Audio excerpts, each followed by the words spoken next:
sait bien écrire, donc il a fait un discours parfait.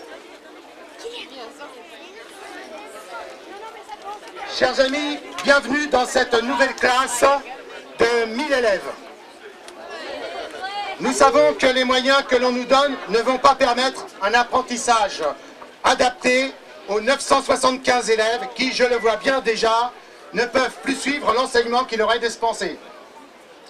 Je me consacrerai donc aux 25 élèves du premier rang. Non, c'est pas Châtel qui parle. C'est un préambule. Ah bon, d'accord.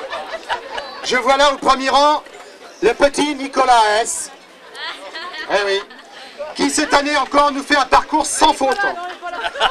Et cela depuis 4 ans.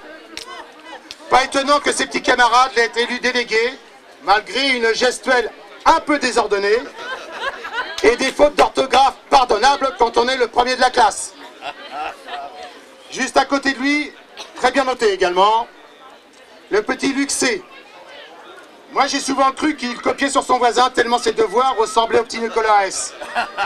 Mais non, il s'agit d'une incroyable coïncidence dans cette démarche de pensée et d'apprentissage qui leur est commune. Alors là, bravo l'éducation nationale, sur ce coup-là, rien à dire.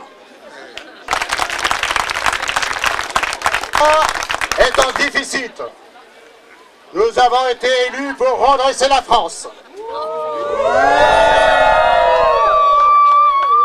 Et à cet égard, nous ferons les économies qui s'imposent.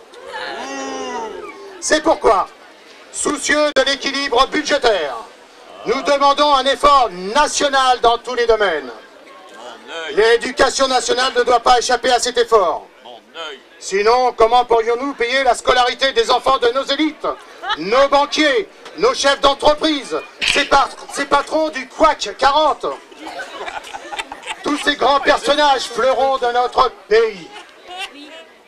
Et puis, n'y a-t-il pas des secteurs où l'économie serait synonyme de bon sens?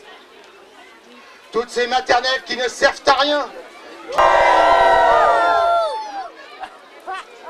Tous ces professeurs qui se complaisent dans un enseignement de classe sous-dimensionné.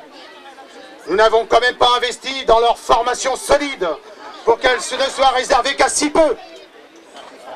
Enfin, 35 élèves par classe à s'occuper, c'est pas une tâche insurmontable. Et nous savons bien que tous ne pourront pas réussir.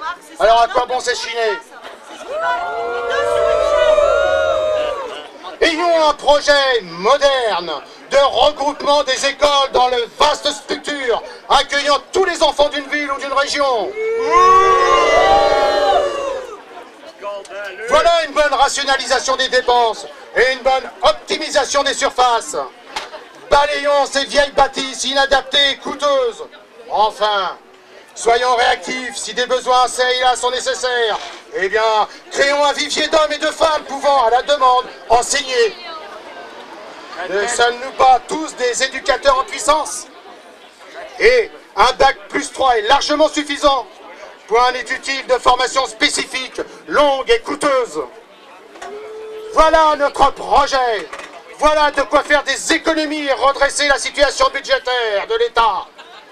Notre responsabilité est engagée et nous voterons donc pour la fermeture des classes.